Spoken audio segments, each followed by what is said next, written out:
You're listening to the Small Business Accelerator podcast, accelerating success, one founder at a time. With your hosts, Roger Bryant and Sarah Wilson. We support small business owners, the little guys. We're here to help you win in today's landscape. Join us each week as we reveal powerful strategies for small business owners that save you time and money. Because we believe every small business owner should have access to Fortune 500 style strategies without breaking the bank. Subscribe now on Spotify and Apple Podcasts to accelerate your small business success. Hey everyone, and welcome back for another deep dive.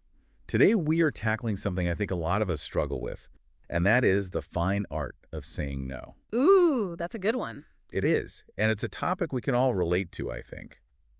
Especially when it comes to setting boundaries, which is a huge part of it. We've actually got two sources here to guide us. One that goes deep into the psychology and even the history of boundaries. Oh, cool. And another that's all about how to actually automate those boundaries, particularly for those of you running businesses or side hustles. Wow, that's really interesting because a lot of times you think of boundaries as this like modern self-help concept. Right.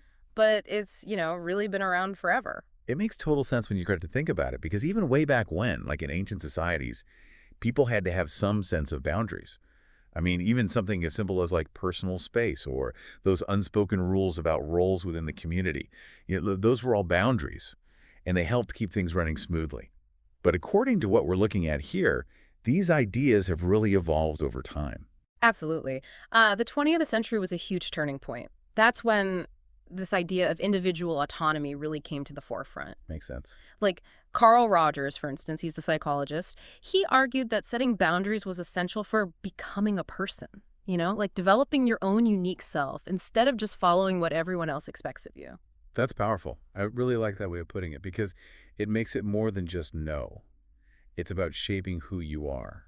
And it feels like today the whole conversation around boundaries is really shifted even more towards, mental health and overall well-being. For sure. We're finally starting to see that saying no is not about being selfish. It's actually a huge act of self-respect. Totally. It's about understanding and acknowledging what your needs are and making sure you've got the time and energy to actually take care of yourself. Okay, so we've established that boundaries are important historically, psychologically, for our well-being. But why on earth is it so hard for us to just say no? Like, what is the deal with that? Our source points to something called people-pleasing as a major culprit. Oh, yeah. That is a big one. And it comes down to human nature, I think. We all crave that feeling of being liked, of belonging, of being accepted, right? Mm-hmm. So we often say yes, even when our gut is screaming, no, don't do it. Yeah, it's like that fear of rejection or even just that worry about stirring up conflict. It can be so powerful. It is. But the source really emphasizes something called emotional intelligence as being crucial here. And I'll admit, I need a little help understanding exactly what that means in this context. Sure. So think of emotional intelligence in this case as the ability to recognize and understand your own emotions. So if you're feeling pressured or maybe resentful about a request, that's a huge sign that you need to set a boundary. It's about tuning into those feelings. Exactly. And acting on them instead of just pushing them down. It's about communicating your needs clearly, but still being respectful of the other person. Okay, so communication is key. But I think we need to talk about the flip side of this. Our source actually lists some pretty serious consequences of not setting boundaries. And we're talking like real world stuff here. Yeah, it can get pretty bad. Stress, burnout, resentment, even health problems. No one wants to deal with that. It's true. And sometimes we need to remind ourselves that it's not only okay to put ourselves first, it's actually crucial for our well-being. It is. So how do we actually get better at this whole saying no thing?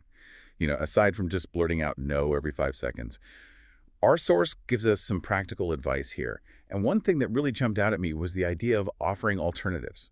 That is a great strategy. Like instead of flat out saying no, maybe you suggest something else. For example, if someone asks you to lead a project, but you're already up to your eyeballs in work, you could say, I appreciate you thinking of me for this project, but maybe so-and-so would be a great fit. They have a lot of experience and blah, blah, blah. Love that example because you're not just rejecting them outright. You're offering a potential solution that might actually work for everyone. Exactly. And even if you don't have a specific alternative to offer, you can still soften the blow of saying no by just giving a very brief explanation. Something simple like, I wish I could, but I'm completely booked right now. Short, sweet, to the point. I like it. The source also mentions what they call the buy time technique. This seems like a lifesaver when you're put on the spot and you're not sure what to say. Oh, yeah, for sure. That let me check my schedule and get back to you. It can buy you some precious time to think things through, decide if it's something you actually want to take on. Okay, so we've got offering alternatives, brief explanations, buying time. I'm taking notes here. And you know what else our source suggests? Tech can help us with boundaries. Oh, yeah, absolutely. Like using note-taking apps or calendars to keep track of all those commitments. It's like that visual reminder of, oh, wow, my plate is actually full for the next few weeks. Exactly. Use that concrete evidence to back up your no. Speaking of practical tools, I'm really intrigued by the second source you mentioned, the one about like automating boundaries, especially in a business setting. Me too, me too. It's called Automations Made Easy, and it's all about helping small business owners and solopreneurs, people like us, streamline their workflow and reclaim their time. Like one thing they teach is setting up automated email filters so your inbox isn't just this constant source of chaos. Oh, that's brilliant. So instead of getting bombarded by emails all day long, you can prioritize the most urgent ones and avoid feeling completely overwhelmed. And that, my friends, is automating your boundaries in action. But hold on, we've got a lot more to unpack about this whole Automations Made Easy thing, what it promises, how it works. Let's take a quick break, and then we'll dive back in with more details in part 2 of this deep dive. Welcome back to our deep dive all about the power of no. We've been exploring the psychology of setting boundaries and some practical techniques for actually doing it, but I'm really excited to dig into this Automations Made Easy course. It sounds amazing. It's packed with useful info, especially if you're, a business owner or solopreneur. It really emphasizes choosing the right tools for automation. Because not all tools are created equal, right? Exactly. And this course actually promises to show you the most, cost-effective option. Which is huge when you're running your own business. Every dollar counts. Absolutely. Another key point they make is being strategic about what you actually choose to automate. So not everything needs to be automated. Right. Automating the wrong tasks can actually create more work for you in the long run. Oh, that makes sense. Like you don't want to set up a system that's sending out the wrong information or missing important details. Exactly. So you really got to be smart about it. The course talks about designing smart systems. What does that even mean? It's about looking at your workflow as a whole and how different tasks connect. Instead of just automating things in isolation, you're creating systems that work together seamlessly. I see. So it's more about creating an efficient and effective way of working overall. Exactly. And they break this down into manageable steps, Yeah. starting with the basics, then gradually building up to the more advanced techniques. I like that approach, especially for someone who might be new to automation or maybe a little intimidated by tech. Right? And speaking of making things easier, the course even provides done-for-you templates. It's like a shortcut. They've done the heavy lifting so you don't have to start from scratch. That's awesome. And they actually show you how to build these real automations step by step in real time. So much more valuable than just reading about it, right? Yeah. Seeing it in action is what makes it click. And don't forget those monetization strategies. That's what really sets this course apart. Yeah, it's not just about freeing up your time. It's about using that time to actually grow your business and make more money. 2 birds, 1 stone. Exactly. It's a win-win. So this Automations Made Easy course seems like a great resource for anyone feeling overwhelmed, anyone who wants to reclaim their time and energy. Absolutely. And while it's especially relevant for, business owners, solopreneurs, the principles can be applied to other areas of your life too. Oh, good point. You could use these techniques to automate things in your personal life, like managing your inbox or scheduling appointments. Totally. Working smarter, not harder. Speaking of working smarter, let's go back to those practical techniques for saying no that we discussed earlier. It's important to remember that this is an ongoing process. It's not like you learn it once and you're done. It's a skill. You have to keep practicing and refining it because life's constantly throwing new challenges our way. And I'm sure there will be times when, you feel pressure to say yes, even when you really want to say no. I know I struggle with that sometimes. Me too. That's why self-awareness is so important. And self-compassion too, recognizing when you're feeling pressured and giving yourself permission to say no without feeling guilty. It's like giving yourself a break. You're not going to get it right every time, and that's okay. Exactly. It's about progress, not perfection. It's about shifting that mindset from feeling obligated to say yes to feeling empowered to choose what you want to say yes to. It is. And that can be a total game changer. Totally agree. It's about reclaiming your autonomy, taking control of your time and energy. Yes. Making choices that actually align with your values and priorities, even if it means, disappointing someone else sometimes. We've talked a lot about saying no to others, but isn't it also about saying yes to yourself? You got it. It's about prioritizing your own well-being, creating space for the things that truly matter to you. It's about putting yourself first, not in a selfish way, but in a way that honors your own needs and allows you to show up fully in other areas of your life. It's like that saying, you can't pour from an empty cup. You've got to take care of yourself first. So true. Okay, before we wrap up this part of our deep dive, I want to leave you with a powerful image. Think of yourself as a delicate flower. Okay, I like this. So in order to thrive, in order to bloom, you need the right environment, the right nutrients, the right amount of sunlight. You need protection from the elements. Exactly.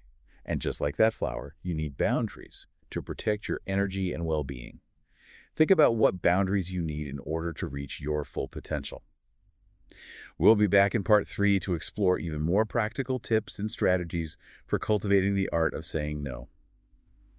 And we are back for the final part of our deep dive, all about mastering the art of saying no. We've covered so much ground already, from the history and the psychology behind boundaries to different techniques for setting them, even how to automate those boundaries if you're running a business. Right. But at the end of the day, it's important to remember that this is a journey. It's not like you figure it out overnight and bam, you're done. It really is an ongoing process. You're constantly refining and adapting, learning to, flex that no muscle in different situations. It's like building any skill. Yeah. Right? The more you use it, the stronger it gets. But I think even with practice, there are going to be times when we slip up, when we feel pressured to say yes, when we'd rather not. That's totally normal. Nobody's perfect. I Yeah. think the key is to be kind to yourself in those moments, Mm. just recognizing that you're human and you're still learning, not beating yourself up over it. Self-compassion, big time. Like giving yourself permission to make mistakes along the way. And I bet it helps to have a good support system as you're navigating this whole journey too. Absolutely. Surround yourself with people who understand and respect your boundaries. Mm-hmm. They can encourage you, guide you, even hold you accountable when you need it. It's like having a cheering section. Yeah. And speaking of support, there are so many great resources out there if you're looking for more guidance on this. Books, articles, online courses, tons of stuff to help you dive even deeper into the world of boundary setting. Don't be afraid to seek those resources out. It's a sign of strength, not weakness, recognizing when you need a little extra help. I love that. And it's all worth it because saying no isn't about closing yourself off to the world. It's actually about creating more space for the things that truly matter to you. It's about designing a life that reflects your values, your priorities, a life that feels authentic and fulfilling, And that means saying yes to yourself, to the life you really want to live. Well said. I think that's a great place to wrap up our deep dive. It is. Thank you so much for joining us. We really hope you've gained some valuable insights into this whole art of saying no, and that you feel more empowered to start setting those boundaries in your own life. Remember, it's a journey, not a destination. So be patient with yourself, celebrate those small victories along the way, and keep practicing. Until next time, keep diving deep. Thanks for tuning in to the Small Business Accelerator podcast. We really hope today's strategies help you grow your business without breaking the bank. Don't forget to check the show notes for links to resources we've handpicked for small business success. If you found value in today's episode, it would make our day if you subscribed to the podcast and left us a review. You can find us on Spotify, Apple Podcasts, or wherever you get your podcasts. And stay tuned for our next episode. Next time, we'll reveal yet another game-changing strategy that's revolutionizing how small businesses on a shoestring budget take on giant corporations and accelerate their success. Until then, keep accelerating your success. This is Sarah Wilson. And Roger Bryant, signing off.